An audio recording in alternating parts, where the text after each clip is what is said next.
오늘 말씀 사도행전 8장 1절에서 3절 위기와 기회로 함께 나누고자 합니다. 제가 성경 말씀 읽겠습니다. 사울이 그날에 예루살렘에 있는 교회에 큰 박해가 있어 사도회에는 다 유대와 사마리아 모든 땅으로 흩어지니라. 경건한 사람들이 스데반을 장사하고 위하여 크게 울더라. 사울이 교회를 잔멸할 때 각 집에 들어가 남녀를 끌어다가 옥에 넘기니라. 교회가 추구하는 최상의 목표는 구원받는 수를 늘리는 것입니다. 다른 말로 한다면 교회의 양적 성장을 말하는 것입니다. 저는 몇 년 동안 학교에서 교회 성장학을 가르쳤습니다. 근데 해보니까 이게 그렇게 쉬운 일은 아닌 것 같습니다. 구원받는 사람 수를 늘리는 것은 단지 한국 교회만 추구하는 것은 아닙니다. 이 지구상에 존재하는 모든 교회의 사명이기도 하고 또 목표가 되기도 합니다. 교회가 수적으로 성장해야 하는 당위성을 말할 때에 가장 많이 인용하는 구절은 누가복음 14장 23절입니다. 주인이 종에게 이르되 길과 산울타리가로 나가서 사람을 강권하여 데려다가 내 집을 채우라는 말씀입니다. 그래서 교회는 다양한 방법을 동원해서 교회 성장을 위한 전도 전략을 도입하고 있고 그 전도 전략을 시행하고 있습니다. 정말로 한국의 교회는 세계 기독교 역사에 유례가 없을 정도로 단기간에 엄청난 성장을 이루었습니다.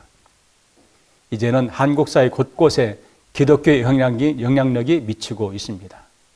하나님이 기뻐하실 일임에 틀림이 없습니다.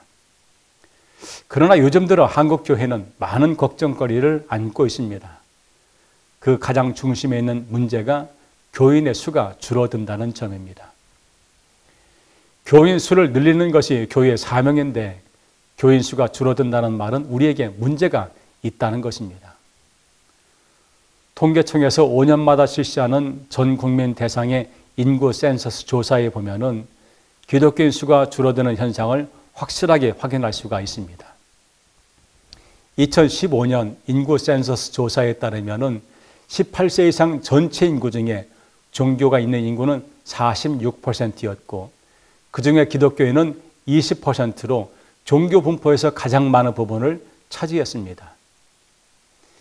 2020년 5년 후에 인구 센서스 조사에 따르면 18세 이상 전체 인구 중에 종교가 있는 인구는 48%로 2%가 늘었습니다.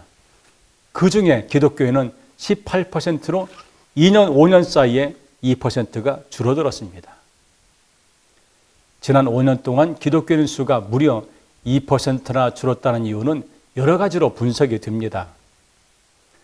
가장 우선시되는 요인은 기독교가 사회 속에서 보여주는 신뢰성이 퇴화되었다는 점, 또 기독교의 성향이 시대의 변화에 대처하지 못하고 있다는 점, 또 기독교의 폐쇄성 내지는 소통의 부재, 또 시대의 변화에 대처하지 못하는 양태, 지역사회를 위한 교회보다는 그들만의 교회, 대사회를 향한 영향력의 약화, 이런 다양한 문제점들을 지적하고 있습니다. 물론 저 역시 이런 문제의 지적에 다분히 공감하고 있습니다. 그래서 우리 시대의 기독교는 위기에 처해 있다는 의식에도 공감을 합니다. 2020년 2월부터 한국의 교회는 총체적인 위기에 직면하게 되었습니다.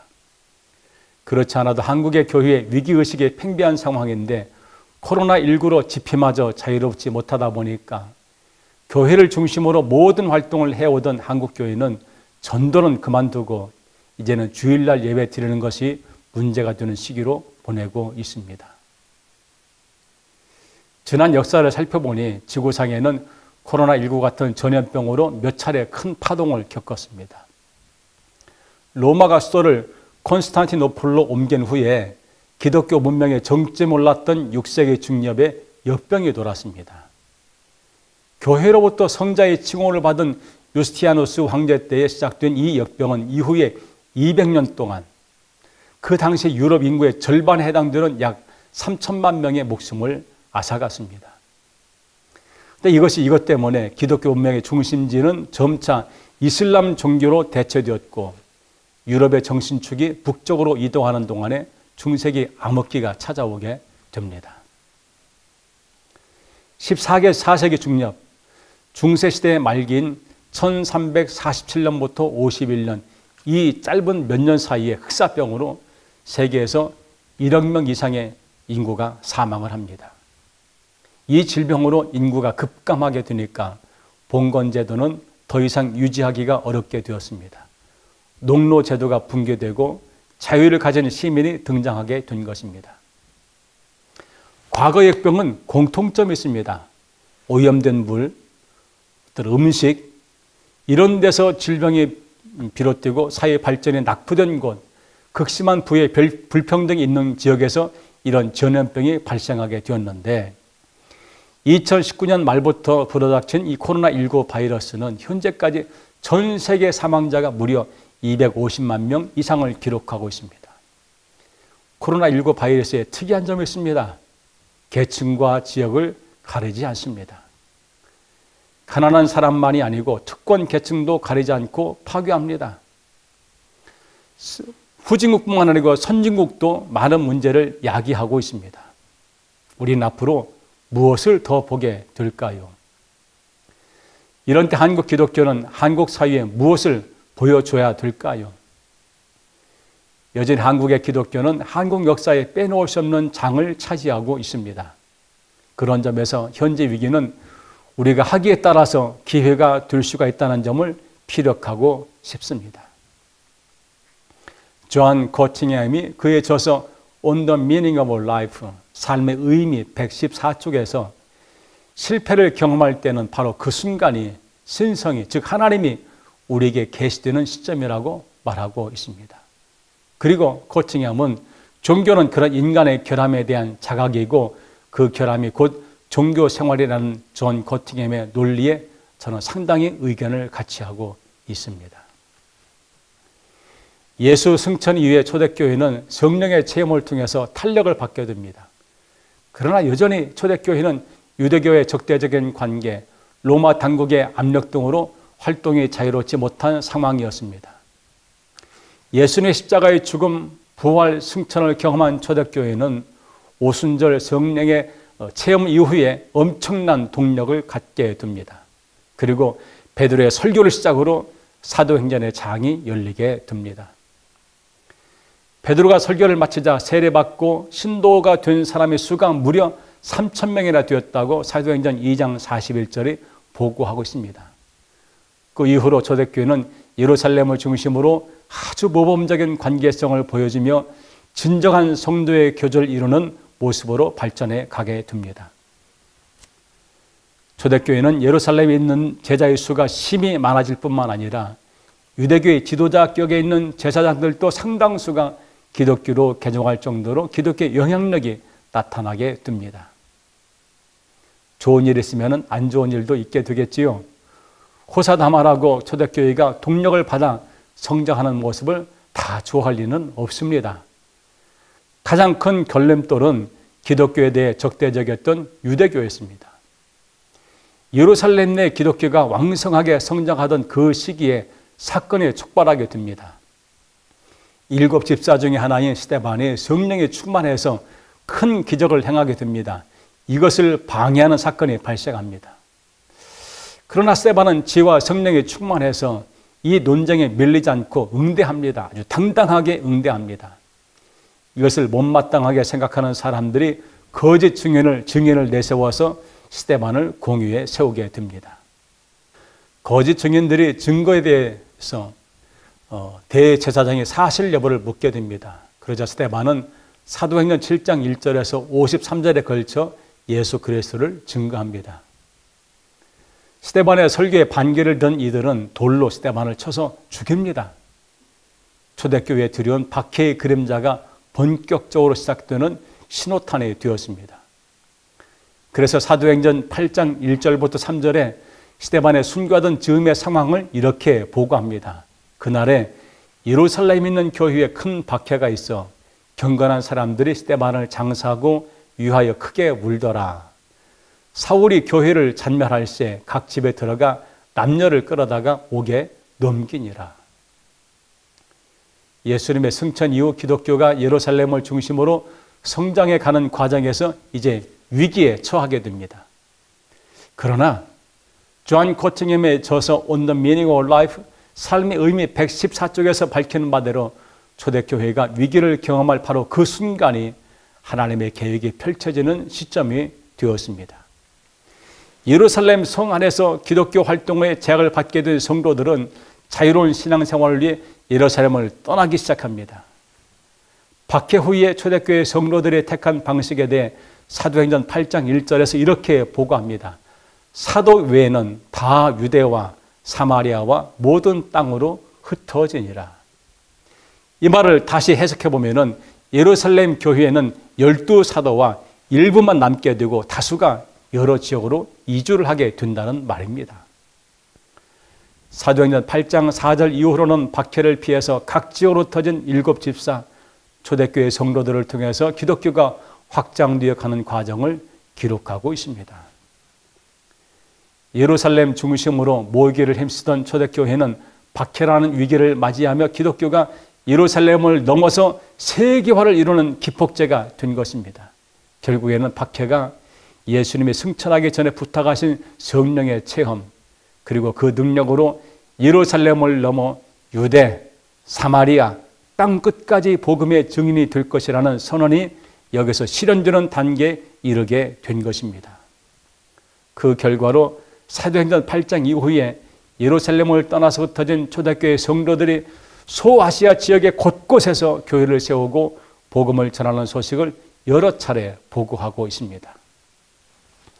사도행전 9장 31절의 보고입니다. 그리하여 온 유대와 갈릴리와 사마리아 교회가 평안하여 든든히 서가고 주를 경유함과 성령의 위로로 진행하여 수가 더 많아지니라. 교회가 유대와 갈릴리, 사마리아 온 지방에 세워졌다고 보고하고 있는 내용입니다.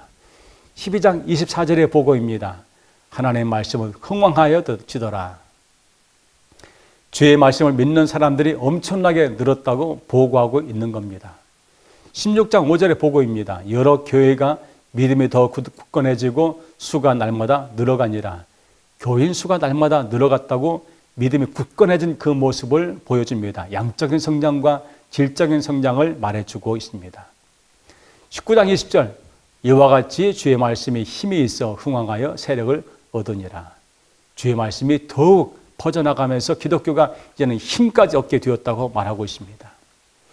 그리고 28장 31절 하나님 나라를 전파하며 주 예수 그리스도에 관한 모든 것을 담대하게 거침없이 가르치더라.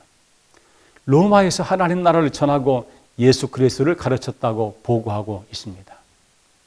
초대교회가 박해 위기를 복음의 세계화로 나가는 기회로 만든 이 역사를 보면은 현재 한국교회에 미치는 코로나19는 한국 기독교와 교회의 새로운 기회가 될 수가 있을 것입니다. 다만 우리에게 직면한 위기를 어떻게 극복해 가느냐에 달려있다는 점에서는 우리 모두가 공감할 것입니다. 콜롬비아 대학교 비즈니스스쿨의 교수인 쉬나 아이엔가가 쓴 The Art of Choosing에서 그녀는 동물의 세계를 관찰하며 건강하게 업무를 수행하는 직장인과 그렇지 못한 직장인을 비교하는 이야기를 기록하고 있습니다.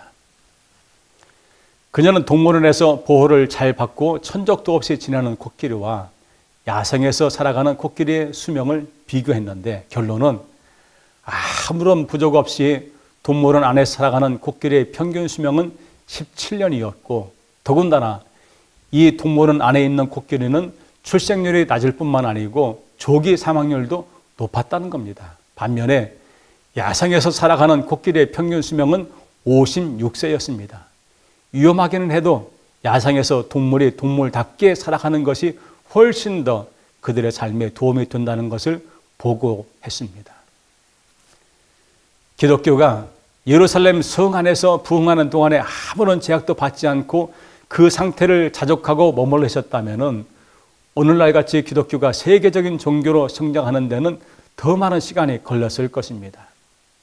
그러나 야생의 코끼리처럼 안락한 자리를 떠나서 그들이 광야로 나갔기 때문에 오늘날 기독교가 세계적인 종교가 되었다는 확신을 갖습니다. 우리는 언제나 위기 속에 살아갑니다. 위기가 있다는 것은 우리가 살아있다는 증거이기도 합니다. 우리는 이 위기를 어떻게 극복할 것인지 이것을 물어야 될 것입니다. 저는 경영학자 톰 레스의 이론을 제안해 보고자 합니다. 펜실베니아 대학에서 학위를 취득한 톰 레스는 Strengths Find 2.0에서 위대한 나의 발견 강점 혁명을 말합니다. 즉 위기를 극복하는 최선의 방법은 강점에 집중하기를 제안하고 있습니다. 근자의 한국 교회와 기독교가 사회와 대중에게 곱지 않은 모양으로 비춰진 것은 사실입니다. 그러나 그 이면 우리는 얼마든지 사회에게 그리고 대중에게 내세울 만한 것도 있습니다. 예를 들어서 한국의 사회복지기관 전체에서 기독교와 관련된 단체가 운영하는 것이 무려 45%에 달합니다. 수많은 목회자, 성도들 그리고 기독교의 사회복지사들이 사회를 위해 헌신적으로 봉사와 사역에 참여하고 있습니다. 몇몇 교회에 문제점이 있다고 해도 구한말 시대부터 시작해온 한국교회 기독교의 대사회 봉사와 복지사업을 폄하해서는 안 될 것입니다. 일제강점기, 6.25 전쟁 등이 암울한 한국 역사에서 한 획을 그을 정도로 한국의 기독교는 사회를 위해 헌신적으로 교육과 의료와 계몽 등 다양한 영역에서 봉사의 사역을 했고 지금도 그러합니다. 이런 우리의 강점을 살린다면 얼마든지 현재의 위기를 기회로 만들 수 있을 것입니다. 존 커팅햄이 그의 저서 111쪽에서 위기를 극복하기 위해 가만히 있는 것이 아니라 무엇이라도 해야 하는 이들에게 이렇게 조언합니다. 위기를 극복하기 위한 선의 탄력성은 선의 편을 고수하는 것이나 그 결과에 대해 감정이 달라지는 것이 아니라 그 위기를 감당해야 될 용기를 생성하는 태도를 말하는 것입니다.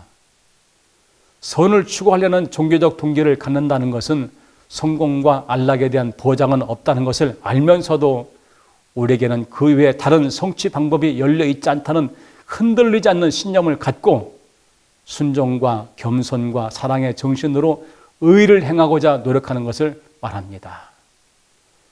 종교적 전반의 패러독스는 어떤 합리적인 계산으로 회피하려는 모든 노력을 거부하며 그 반대급부로 위기에 대한 도전은 아직 도달하지는 못했지만은 언젠가는 도달할 것으로 목표에 더 가까이 다가가는 열쇠가 됩니다. 초대교회가 안정되게 성장하는 예루살렘 교회의 박해를 받자 새로운 도전의 길로 유대와 사마리아와 땅끝까지 떠날 수가 있었습니다.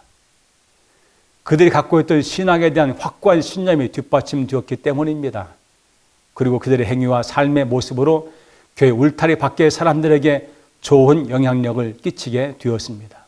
그 결과로 예루살렘을 벗어나 세운 안디옥 교회에서부터 교회 울타리 밖에 있는 사람들에게 비로소 그리스도인이라는 칭호를 받게 되었다고 사도행전 11장 26절에서 보고하고 있습니다.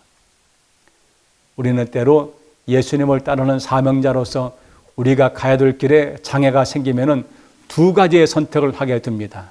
하나는 포기하거나 아니면은 돌아가려는 타협입니다. 우리가 예수를 믿는 성도들이라면은 우리가 반드시 해야 될 사명을 짊어지고 나가는 데 있어서 앞에 장애가 생긴다고 해도 우리는 거기에서 머물지 말고 그것을 뛰어넘은 힘이 필요합니다. 살 길도 생각해야 되고 장례식도 챙겨야 되고 가족들도 돌봐야 되는 상황, 인간적으로 해야 될 할 일을 제대로 하지 못하게 될 때의 상황을 우리가 과연 어떻게 극복할 수가 있을까요? 변화의 과정에 놓인 한국교회는 분명한 선택 앞에 서 있습니다. 변화의 과정을 함께 맞이하는 지금 우리는 우리의 강점을 더욱 살리고 반대로 우리 약점을 보완하면서 일제강점기, 6.25 전쟁 당시 암울한 한국 사회에 빛이 된 교회의 강점을 다시 한번 살려내 교회 울타리 밖의 사람들에게도 그리스도인이라고 인정받는 우리 모두가 되기를 간절하게 소망해 봅니다.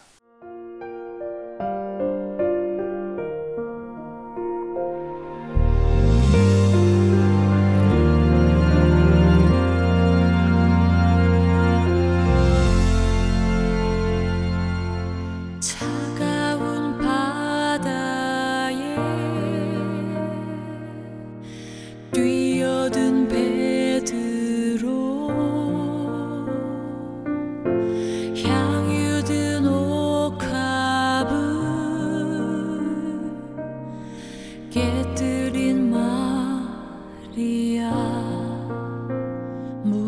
속에 나사로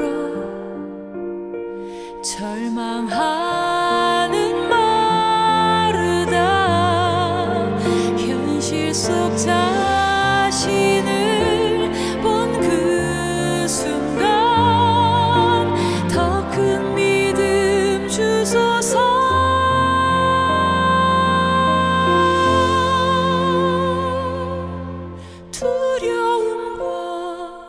주님 사이에 내 고난과 주님 사이에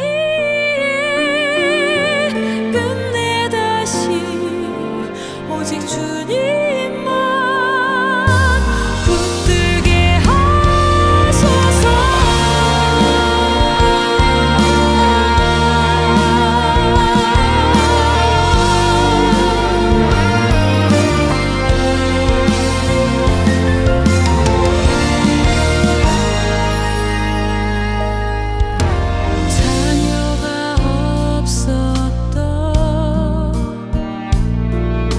노년의 사가랴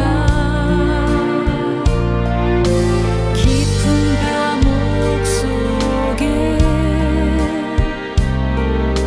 갇힌 바울 신라 십자가에 매달린 사형수